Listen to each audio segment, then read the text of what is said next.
Hello and welcome to the first episode of Otto's Homage podcast, the podcast where we talk about philosophy, psychology, politics, and religion. Today's episode is going to be about the rise and rebirth of fascism in the 21st century. I've realized over the last couple of months that there seems to be a new trend among certain groups of people, and this trend is neo-fascism. These people do not like to be called neo-Nazis, they do not like to be called Nazis, and many of them even reject the ideas of Adolf Hitler and Nazism, and they more align with the ideas of Mussolini and Sir Oswald Mosley of Britain, who is lesser known.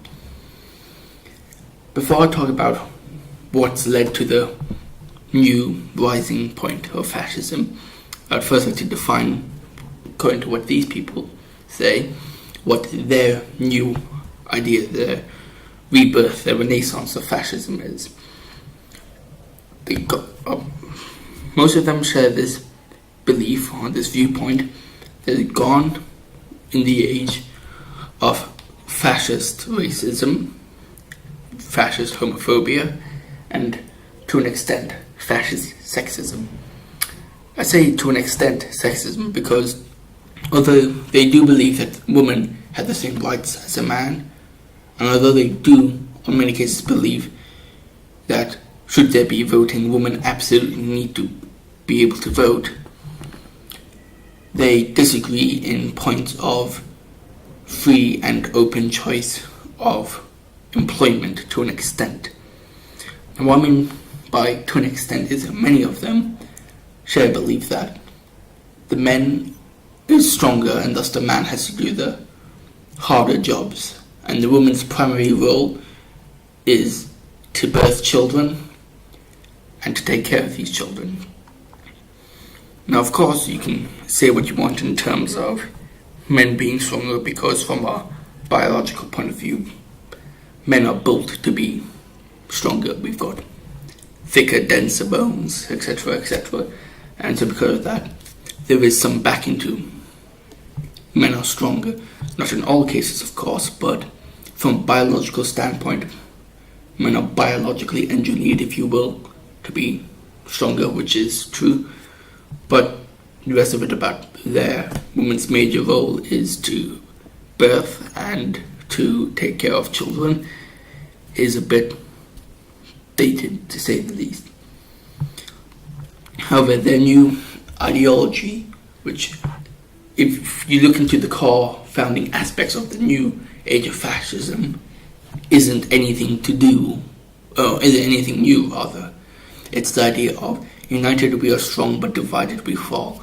Even Genghis Khan made a statement back in the day to try rally up his troops, but he used arrows as symbolism, whereas the fascists use the fasces as their symbol. The fasces, for those of you who don't know, is a bundle of sticks that is bounded together by a cloth or rope with an axe head coming out of one side. This isn't just a fascist symbol. It's used in a lot of cases to display the idea of divided we will break, but united we are strong. It's so prominent, in fact, and such a well-known symbol that it is on the sides of Abraham Lincoln, on the armrests of the chair that he's sitting on, and the Abraham Lincoln Memorial are fasces engraved, where the President of the United States have long since held the State of the Union address to either side of the Vice President, and the other person, I forgot what the role is fasces mounted on the wall.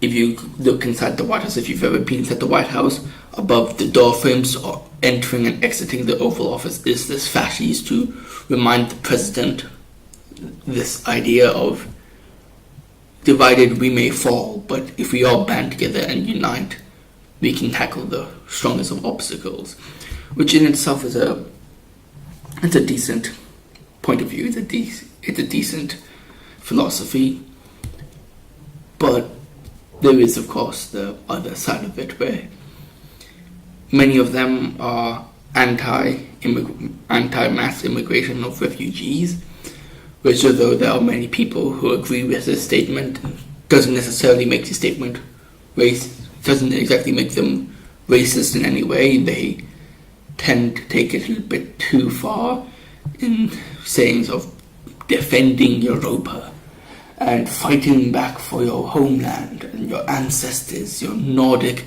ancestry or your Germanic ancestry or your Anglo-Saxon ancestry, looking down upon you from heaven, happy that you are fighting the good fight of fascism. This seems to be a theme amongst their propaganda.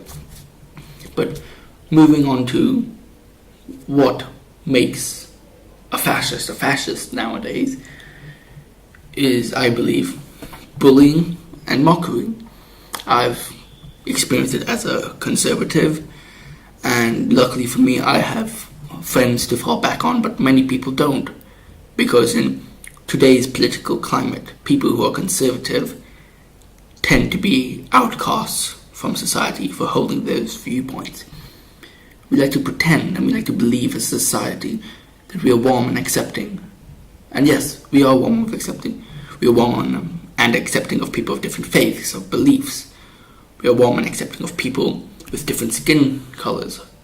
We are accepting of people with different sexual preferences. We are accepting of people nowadays who do not confine to the normal gender roles and gender itself even. But what we aren't accepting of is the other side. And because of that, people are outcast. I had it happen to me. Luckily, I found a environment which is more accepting of conservatism, with mates in and outside of school and, of course, online. But many people don't have that option. Many people, they say they support the conservatives. They say they support the Republicans. They say maybe perhaps they disapprove of Canada's current Prime Minister. They can say they disapprove of Angela Merkel and the way she governs her country.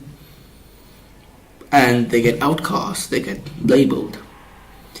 In a society that actively fights so much to destroy labels, we love putting labels on things, especially things we either don't like or can't understand. Because these labels, these belittling insults, these name callings of Nazi and racist and homophobic, that births fascism, in my opinion. I have multiple reasoning for it, ranging from psychological tests done in the 1950s to personal experiences and talking to other friends. I'll start off with the psychological tests. Back in the 50s, as we all know, psychology was a lot more exciting subject, to say the least. There was a lot more relaxed rules in terms of testing. It was considered acceptable to run tests on humans, on children, on humans and children who did not give their consent. It was deemed acceptable to possibly permanently damage someone to prove a point.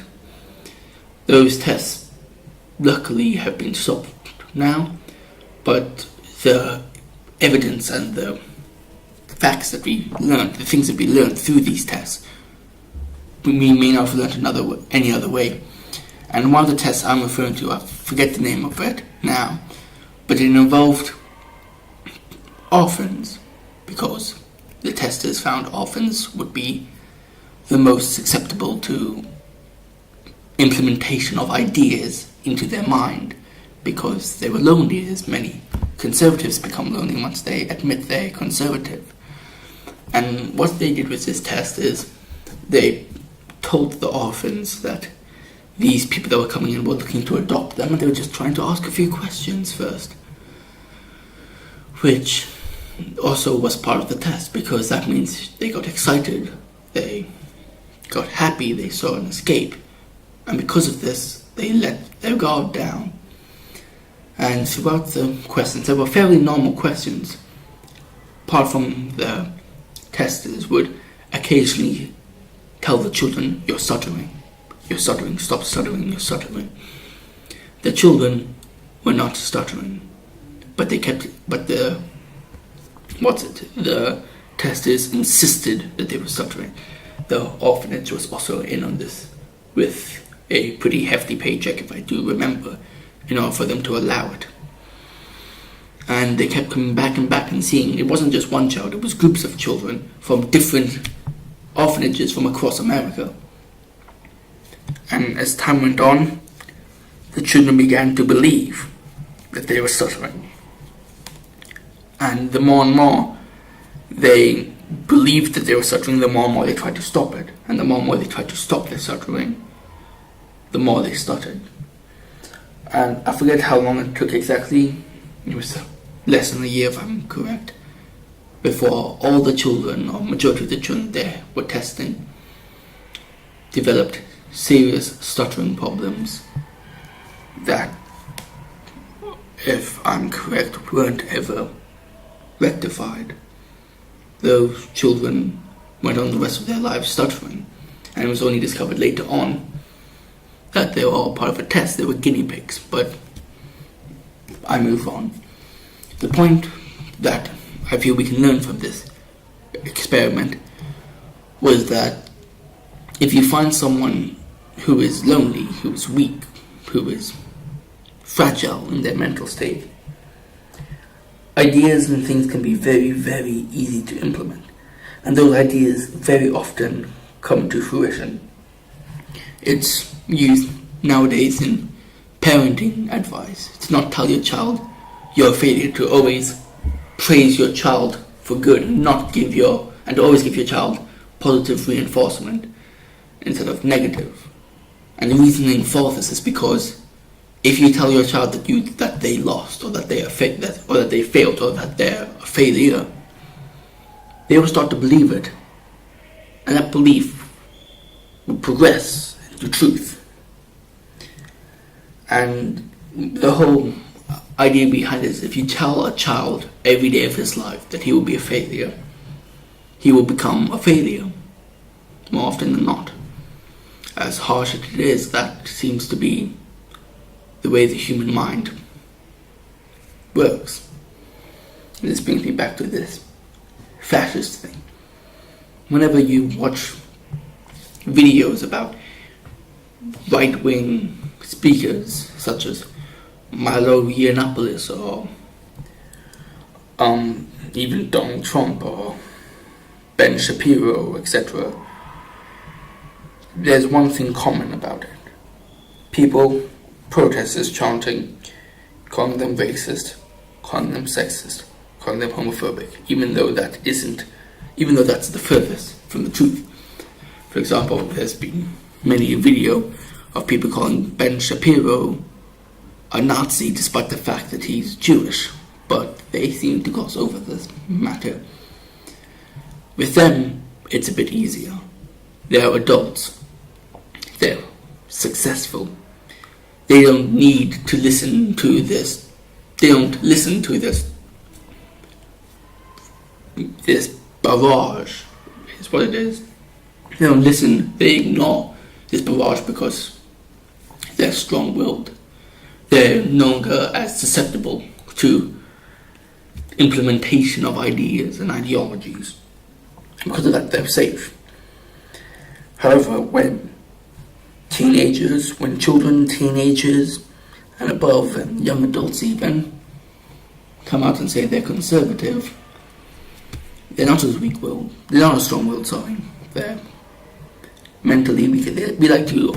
Everyone is at that age. Everyone is susceptible to implementation of ideas at a young age. This is why video games works so well with children. This is why marketing works so well with children. This is why toys work so well with children, because we're so susceptible to the implementation of ideas and ideologies even. And so because of this, if you tell a child every day of his life that they stutter or that they're a failure, it will become truth, more often than not. If you tell a young conservative every day of his life, which I can assure you, for a lot of conservatives, including me, it is, they will eventually, potentially fall to his ideology of fascism. And what makes it even more of a high chance is the fact that because many of them are lonely in their real life, in that they get outcast from society because of their viewpoints, their friends stop talking to them, their family starts mocking them even sometimes, or distances themselves. You find yourself losing friends, and eventually all you can turn to is online. And as you know, online there's a lot of groups and cliques online, which are, some of them are vicious, some of them are a bit more light-hearted. Of course, there isn't only fascist groups, there's also communist groups and anarchist groups and religious crusader and like radical religious groups and all these sorts of dark places that are on the outskirts of the internet. But when they have nowhere else to go to but the internet, and they are politically minded, and they may already be speaking on having a political discourse with other people online, they might stumble across a fascist. And that's how I believe it starts.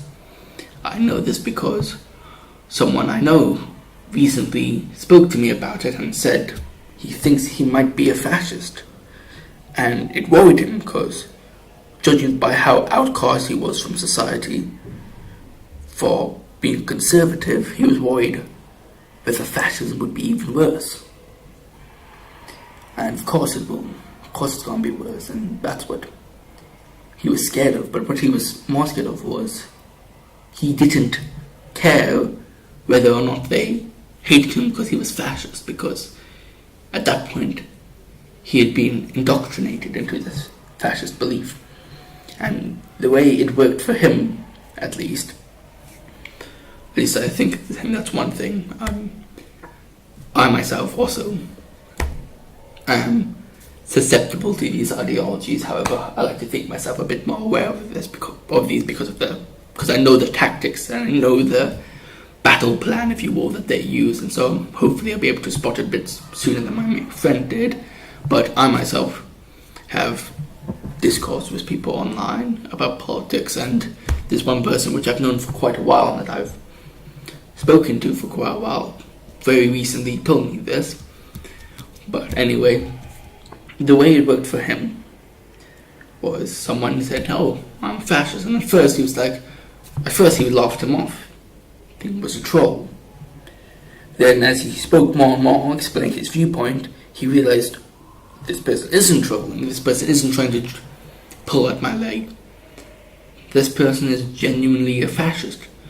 They believe in fascism, they believe in the symbol and the symbolism of the fasces, and they believe in ein Volk, ein Reich, ein Führer, which of course in German translates to one people, one government, one leader. That was the motto of Nazi Germany.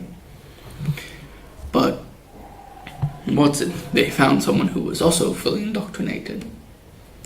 And so, curious as ever, because we always hear this word fascist as an insult, as I said. But what actually happens when you meet a real fascist?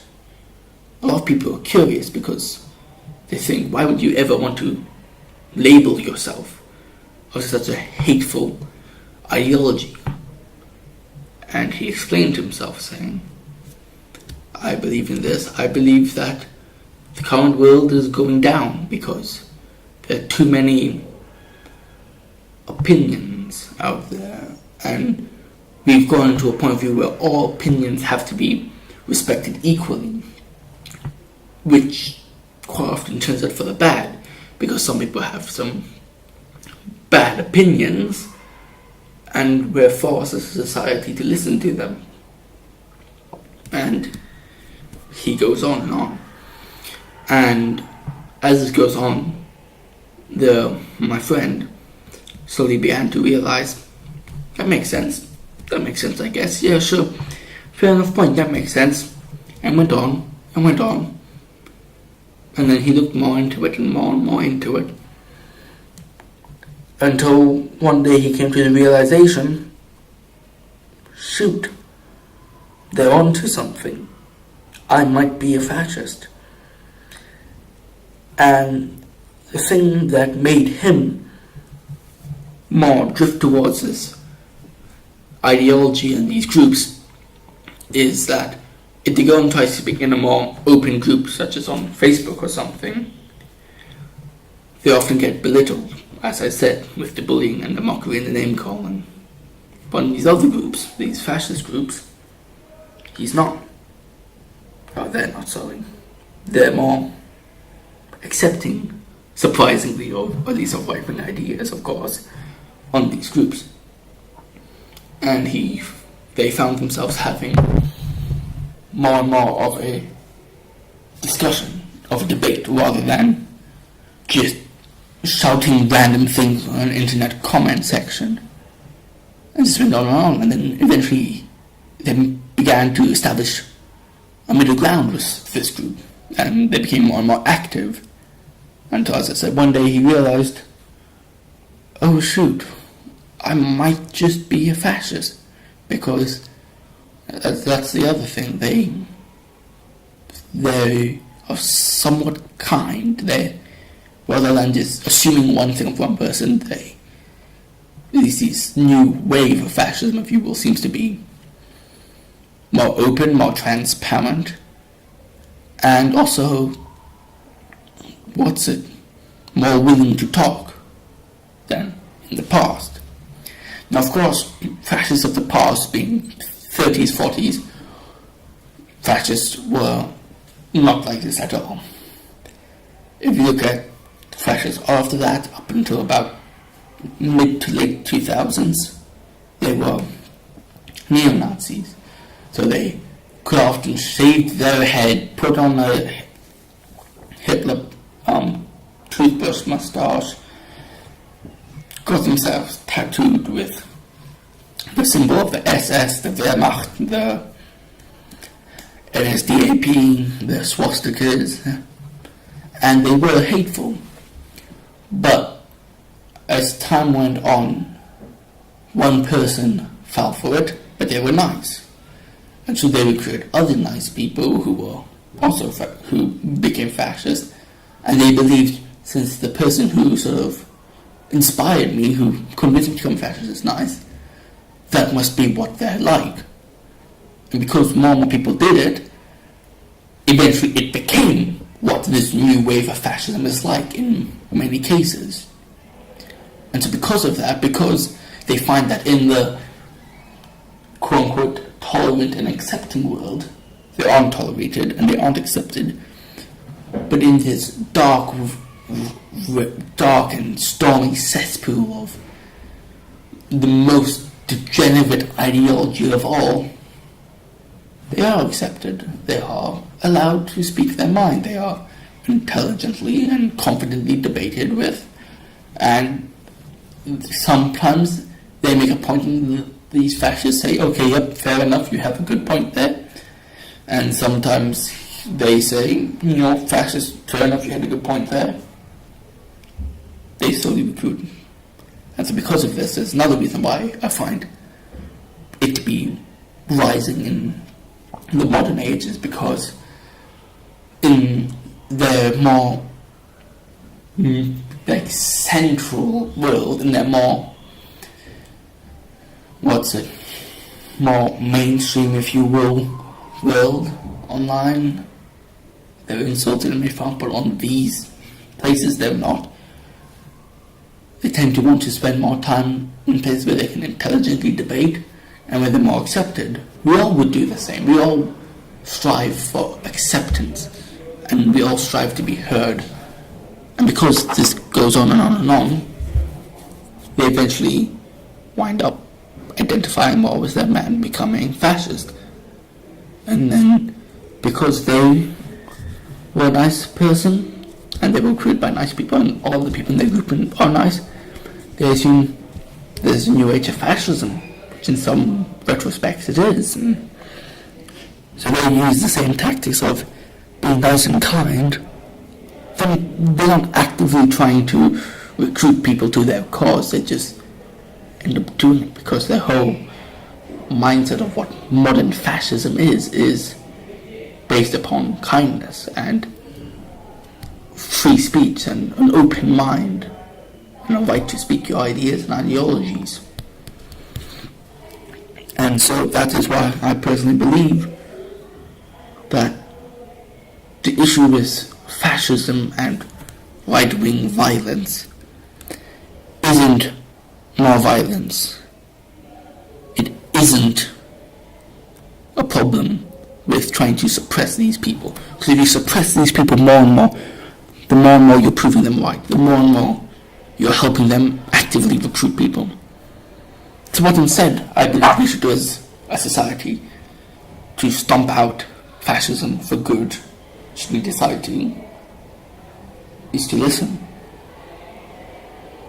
Although this does have a potential of growing it, I feel that if we listened and we intelligently debated with them, and we didn't name call every conservative, any person who is ever so slightly right-wing as being a Nazi, Confederate, racist, sexist, homophobe who wants to gas Jews.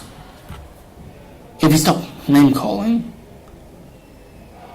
like I've been name called, fascism would die out,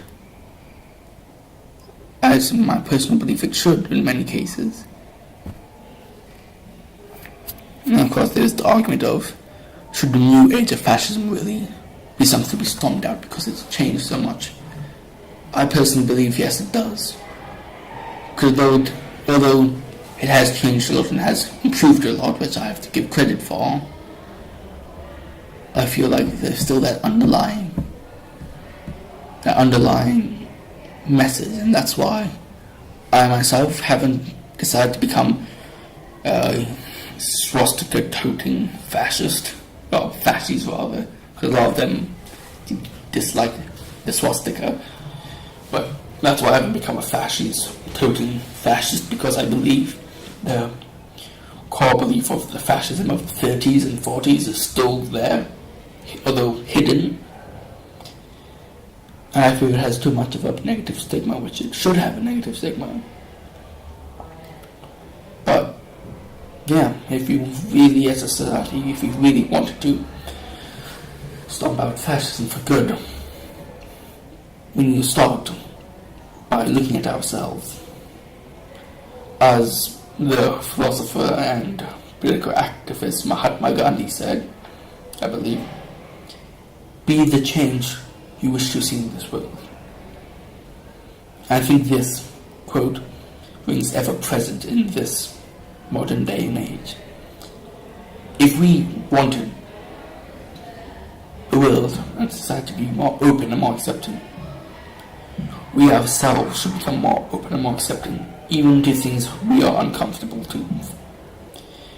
Because if we wish for the racists and sexists, because there are so racists and sexists out in the world, if we wish for them to join the side of less racism, more acceptance, if we truly wish that, we should be more accepting.